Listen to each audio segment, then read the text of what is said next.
Hi friends, இந்த எஸ்எம்பிஎஸில் காம்பனண்ட்லாம் burn ஆகி இந்த ட்ராக்லாம் வந்து எரிஞ்சு போயிருக்கு. ஸோ இதை எப்படி ஈஸியாக நம்ம ஃபிக்ஸ் பண்ணலாம், எப்படி வந்து பார்த்தீங்கன்னா இந்த காம்பனண்ட்லாம் அங்கே ப்ளேஸ் பண்ணி நம்ம எக்ஸ்ட்ரா ட்ராக்லாம் போட்டு சால்டரிங் பண்ணி இந்த எஸ்எம்பிஎஸை வந்து நம்ம ரன் பண்ண போகிறோம். இப்போ இது வந்து டெட் கண்டிஷனில் இருக்குது. ஸோ அதுதான் இந்த வீடியோவில் பார்க்க போகிறோம். நம்ம சேனலில் ஒன்றும் நீங்கள் வந்து சப்ஸ்கிரைப் பண்ணலன்னா சப்ஸ்கிரைப் பண்ணுங்கள். வீடியோ பார்த்தீங்கன்னா லைக் பண்ணி கமெண்ட் பண்ணுங்கள். சரிங்களா? ஃபஸ்ட்டு எஸ்எம்பிஎஸோட கண்டிஷன் பார்க்கலாம். ஸோ மல்டிமீட்டரில் கண்டினியூட்டி மோடில் ஃபிக்ஸ் பண்ணிவிட்டு, ஸோ ஃபஸ்ட்டு வந்து பார்த்தீங்கன்னா இன்கமிங்கில் இதான் இன்புட்டு ஏசி 230 வோல்ட் இங்கே கொடுப்பீங்க. ஸோ இதில் வந்து அவுட்புட் கிடைக்கும். ஸோ இந்த 230 வோல்ட் இங்கே கொடுத்தவொடனே ஃபஸ்ட்டு ஃபியூஸுக்கு தான் வரும். ஃபியூஸ் வந்து ஓப்பன் ஆகிருக்கு பாருங்கள். ஃபஸ்ட்டு வந்து ஃபியூஸ் வந்து ஒர்க் ஆகலை. இப்படி தான் நீங்கள் வந்து ஸ்டெப் பை ஸ்டெப்பாக வந்து ஒரு பவர் சப்ளையோ ஏதோ ஒரு விஷயத்தை நீங்கள் செக் பண்ணணும். இது working condition one more SMPS. So இதில் எந்த ட்ராக்கும் பேர்ன் ஆகலை. இதில் பாருங்கள் ஃபியூஸ் வந்து க்ளோஸ் ஆகிருக்கு. ஸோ கண்டினியூட்டி மோடு கிடைக்குது. நம்ம ஃபால்ட்டியான எஸ்எம்பிஎஸில் கண்டினியூட்டி மோடு கிடைக்கல. ஃபஸ்ட்டு ஃபியூஸ் போயிடுச்சு, அப்புறம் இந்த இடத்துல இருக்கிற காம்பனண்ட்டு ஃபுல்லாக பேர்ன் ஆகிடுச்சு. அது வந்து ஒரு பிரிட்ஜ் ரெக்டிஃபையர் தான். ஸோ ஆல்ரெடி நான் பிரிட்ஜ் ரெக்டிஃபையர் பற்றி வீடியோ போட்டிருப்பேன். ஸோ மேலே இருக்கிற இந்த லிங்க்கை கிளிக் பண்ணிங்கன்னா எப்படி ஃபங்க்ஷன் பண்ணுது சொல்லிட்டு நீங்கள் ஈஸியாக லேர்ன் பண்ணிக்கலாம். ஸோ அந்த பேர்ன் ஆன காம்பனண்ட்லாம் ரிமூவ் பண்ணிவிட்டு அந்த ட்ராக்கும் க்ளீன் பண்ணிட்டேன். ஸோ இப்போ வேறு என்ன காம்பனண்ட், அது பக்கத்தில் இருக்கிற காம்பனண்ட்டும் வந்து ஷார்ட் ஆகிருக்கும் கண்டிப்பாக. ஸோ அதெல்லாம் கூட நம்ம வந்து ரிமூவ் பண்ணிடலாம். ஸோ ஃபஸ்ட்டு வந்து டீசால்ட்ரிங் பண்ணணும். இந்த லொக்கேஷன் தான் ஷார்ட் ஆகிருக்கு சொல்லிட்டு மென்ஷன் பண்ணியிருக்கேன். ஸோ சால்ட்ரிங் அயன் நம்ம யூஸ் பண்ணி டீசால்ட்ரிங் பம்பை யூஸ் பண்ணி நம்ம வந்து பண்ண போகிறோம். இது 60 வாட் சால்ட்ரிங் அயன். இந்த பிசிபி கொஞ்சம் ட்ராக்லாம் கொஞ்சம் ஹெவியாக இருக்கிறதால 60 வாட் நான் யூஸ் பண்ணுறேன்.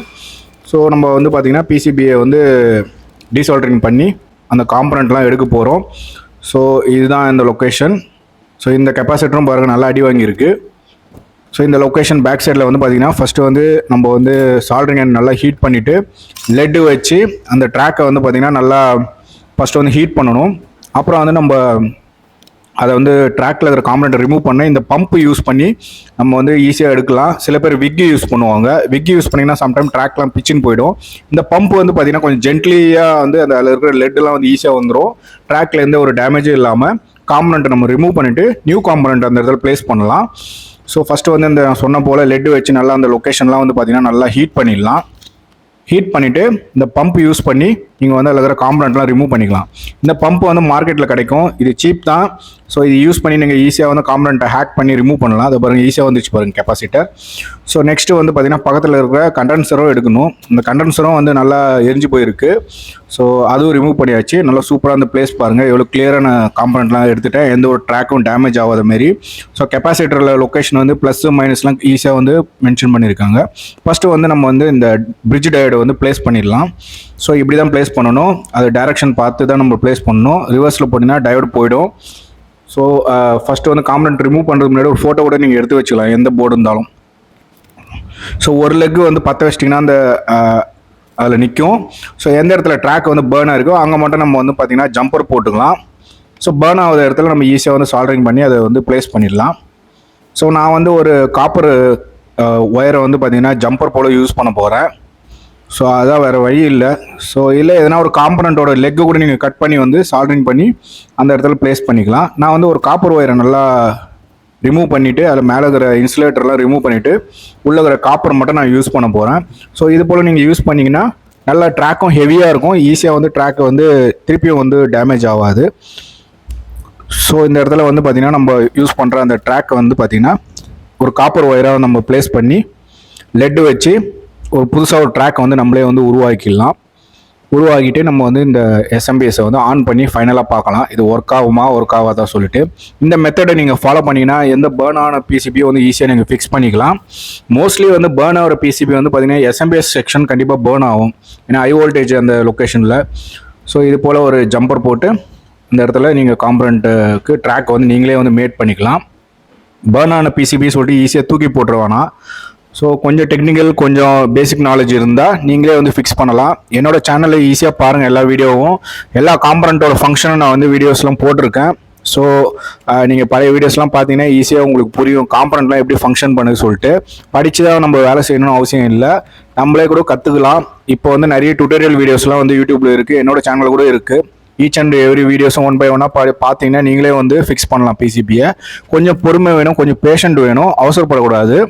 ஸோ கொஞ்சம் சேஃப்டியாகவும் நீங்கள் வந்து ஒர்க் பண்ணணும். சரிங்களா? ஸோ அந்த லொக்கேஷனில் கரெக்டாக வச்சு ஸோ ஒரு ட்ராக் நம்மளே ரெடி பண்ணிட்டோம். ஸோ பக்கத்தில் இருக்கிற ட்ராக்கில் டச் ஆகாத மாரி பண்ணுறது பெட்டர். ஸோ ஆன் பண்ணுறதுக்கு முன்னாடி எந்த போர்டு இருந்தாலும் 1க்கு 4 தடவை செக் பண்ணிட்டு ஆன் பண்ணலாம். ஸோ ஒரு சைடு ட்ராக் போட்டுட்டேன் பாருங்கள். ஸோ இன்னொரு சைடும் நம்ம ட்ராக் போட்டுக்கலாம். நம்ம வந்து பண்ணுறது வந்து பார்த்திங்கன்னா ஒரிஜினல் போல் வராது, ஆனால் இருந்தாலும் ஃபங்க்ஷன் பண்ணும். சரிங்களா? ஸோ எஸ்எம்பிஎஸ் மோஸ்ட்லி வந்து இந்தமாரி பேர்ன் ஆகிருக்கும். மற்ற எதுனா சின்ன மதர் போர்டு ஏதோ ஒரு பிசிபி பேர்ன் ஆகாது, காம்பனன்ட் மட்டும் போகும். காம்பனன்ட் மட்டும் ரிமூவ் பண்ணிக்கலாம். மோஸ்ட்லி எஸ்எம்பிஎஸ்ல வந்து இங்கே இது போல் ட்ராக்லாம் போட வேண்டிய அவசியம் வரும். ஏன்னா ஹை வோல்டேஜ் செக்ஷனில் ஏதோ ஒரு ஷார்ட்டோ ஏதோ ஒன்றாலும் பற்றின்னு போயிடும். ஸோ சம்டைம் ஃபீஸ் போயிருக்கும். இதில் ஃபீஸ் போயிருக்கு, பிரிட்ஜ் டயர்டு சுத்தமாக எரிஞ்சு போயிருக்கு, கெப்பாசிட்டர்லாம் போயிருக்குன்னா சம்திங் ஷார்ட் ஆகிருக்கு எனக்கு தெரிஞ்சு.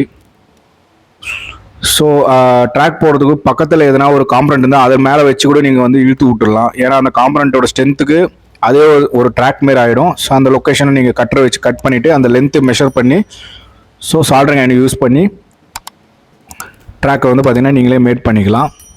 பாருங்கள் நான் போட்டுட்டேன். இந்த பிரிட்ஜ் டயர்டில் ஆக்சுவலாக 4 லெக் தான் இருக்குது. ஸோ 2 ட்ராக் வந்து இருக்குது, 2 ட்ராக் எரிஞ்சு போச்சு. ஸோ அதுக்கப்புறம் வந்து இந்த இண்டக்டர். ஸோ நான் எல்லாமே நியூ காம்பனண்ட் போடுறேன். பழைய காம்பனண்ட் பேர்ன் ஆனதெல்லாம் ரிமூவ் பண்ணி தூக்கி போட்டாச்சு. ஸோ எல்லாமே நியூ காம்பனண்ட் நான் மார்க்கெட்டில் பர்ச்சேஸ் பண்ணி ஸோ அதே சேம் வேல்யூ யூஸ் பண்ணி அந்த இடத்துல ப்ளேஸ் பண்ணி சால்டரிங் பண்ணிவிட்டு ஆன் பண்ணி பார்க்கலாம் ஃபர்தராக வேறு எதனா காம்பனண்ட் போயிருக்கான்னு. இது ஹை வோல்டேஜ் செக்ஷனில் போயிருக்குன்னா கண்டிப்பாக அந்த லொக்கேஷனில் காம்பனண்ட் மாற்றினாலே ரெடி ஆகிடும். லோ வோல்டேஜ் செக்ஷனில் எதனா காம்பனண்ட் இஷ்யூனா ஐசி, ஆப்டோ கப்ளர், டிரான்சிஸ்டர்லேருந்து எல்லாமே நீங்கள் மாற்ற வேண்டிய வேலை வரும். மோஸ்ட்லி ஹை வோல்டேஜ் செக்ஷனில் பேர்ன் ஆகிருக்கிற எஸ்எம்பிஎஸ் நீங்கள் ஈஸியாக ஃபிக்ஸ் பண்ணலாம். ஸோ இப்படி தான் வந்து பார்த்தீங்கன்னா நீங்கள் வந்து ஒரு காம்பனண்ட்டை ஃபஸ்ட்டு வந்து ரிமூவ் பண்ணிவிட்டு க்ளீன் பண்ணிவிட்டு அதுக்கப்புறம் இது போல் போடலாம்.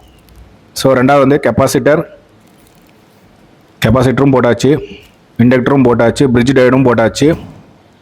தேர்டு இந்த ஃபியூஸு ரிமூவ் பண்ணிட்டு வேறு ஃபியூஸ் போட போகிறோம். ஃபியூஸும் போயிருக்கு. இது வந்து ஆன் போர்டு ஃபியூஸு. ஏன்னா வந்து சில ஃபியூஸ் வந்து சாக்கெட் இருக்கும், ரிமூவ் பண்ணி போடுற மாதிரி வரும். இந்த ஃபியூஸில் பாருங்கள், இது டேரெக்டாக போர்டில் வச்சு சால்டரிங் பண்ணியிருக்காங்க. இப்போ வர எஸ்எம்டி போர்டுலாம் அப்படி தான் இருக்குது ஃபியூஸ்லாம். ஸோ நீங்கள் டீசால்டரிங் பண்ணி தான் ரிமூவ் பண்ணணும். பழைய காலத்து எஸ்எம்பிஎஸ் போர்டுலாம் ஃபியூஸ் வந்து சாக்கெட் போட்டு சூப்பராக ப்ராப்பராக பண்ணியிருப்பாங்க, ஈஸியாக கைட்லாம் போடலாம். இதெல்லாம் நீங்கள் டீசால்டரிங் பண்ணி தான் எடுக்கணும். அந்த மாதிரி டிசைன் பண்ணியிருக்காங்க. அது ஏன்னு தெரியல, தெரிஞ்சவங்க வீடியோவில் கமெண்ட் பண்ணுங்கள். ஸோ நம்மளோட 123 எலக்ட்ரானிக்ஸ் சேனலை வந்து பார்த்தீங்கன்னா நீங்கள் இன்னும் சப்ஸ்கிரைப் பண்ணலன்னா சப்ஸ்கிரைப் பண்ணுங்கள். ஸோ நிறைய டெக்னிக்கல் நாலேஜ் எனக்கு தெரிஞ்ச அளவுக்கு நான் வந்து நிறைய வீடியோஸ்லாம் போட்டிருக்கேன்.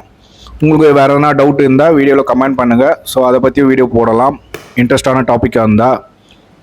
ஸோ என்னோடய எக்ஸ்பீரியன்ஸை வந்து இந்த சேனலில் நான் வந்து எல்லாருக்கும் வந்து எக்ஸ்பிளைன் பண்ணுறது எனக்கு ரொம்ப சந்தோஷமாக இருக்குது. ஸோ நம்ம அந்த சாக்கெட்டோட என்கிட்ட இருக்குது இந்த ஃபியூஸு. பிஃபோர் வந்து ஆன்போர்டு ஃபியூஸ் போல் இருக்கும். ஸோ இது வந்து பார்த்தீங்கன்னா சாக்கெட் வச்ச ஃபியூஸ் ஹோல்டர். ஸோ இதை நான் ஏன் இந்தமாரி டைம் சேஞ்ச் பண்ணுறேன்னா நெக்ஸ்ட் டைம் நம்ம ஃபியூஸை கைட்டி போடுறதுக்கு ஈஸியாக இருக்கும். ஸோ பாருங்கள் எவ்வளோ சூப்பராக ரெடி பண்ணியாச்சு. ஸோ பேர்ன் ஆன லொக்கேஷன்லாம் நம்ம வந்து மாற்றியாச்சு. இப்போ வந்து இந்த எஸ்எம்பிஎஸ் ஆன் பண்ணுறோம். ஸோ ஆன் பண்ணோடனே லோ வோல்டேஜ் செக்ஷனில் ஒரு சில எல்இடிஸ்லாம் வந்து அதே ஆன் ஆகுது. ஸோ ஐ திங்க் இந்த எஸ்எம்பிஎஸ் ரெடி ஆகிடுச்சு. ஸோ நம்ம வந்து பார்த்திங்கன்னா இதெல்லாம் லோ வோல்டேஜ் செக்ஷன், சம் கண்ட்ரோலுக்காக அந்த செக்ஷன்லாம் வச்சுருக்காங்க. மேபி அங்கே வந்து பார்த்திங்கன்னா சில டிவைஸ் எல்லாம் வந்து இதுலேருந்து கண்ட்ரோல் பண்ணுற மாதிரி இருக்கலாம். ஸோ இந்த எஸ்எம்பிஎஸ் வந்து எந்த பர்பஸ்க்கு யூஸ் பண்ணுறாங்கன்னு முக்கியம் இல்லை. பேசிக்காக எஸ்எம்பிஎஸ் தான் நம்ம வந்து எப்படி ஃபிக்ஸ் பண்ணுறோம் தான் இந்த வீடியோவில் பார்க்க போகிறோம். இன்கமிங் 220 வோல்ட் வருது. இது அவுட்புட் வந்து பார்த்திங்கன்னா 3.6 வோல்ட் இந்த லொக்கேஷனில். ஸோ அந்த லொக்கேஷன் தான் போயிருக்கனால தான் வந்து அவுட்புட் வரல. ஸோ இது போல் தான் ஈஸியாக எஸ்எம்பிஎஸ் வந்து ஃபிக்ஸ் பண்ணலாம். ஸோ என்னோடய வீடியோஸில் வந்து பார்த்திங்கன்னா நீங்கள் வந்து பார்த்ததுக்கு மிக்க நன்றி. ஸோ வீடியோ பார்த்தீங்கன்னா லைக் பண்ணி கமெண்ட் பண்ணுங்கள், சப்ஸ்கிரைப் பண்ணுங்கள். இது போல் நிறைய டெக்னிக்கல் வீடியோஸ் எனக்கு தெரிஞ்ச அளவுக்கு நான் வந்து போட்டிருக்கேன். ஸோ மற்றொரு வீடியோவில் சந்திக்கலாம் நண்பர்களே.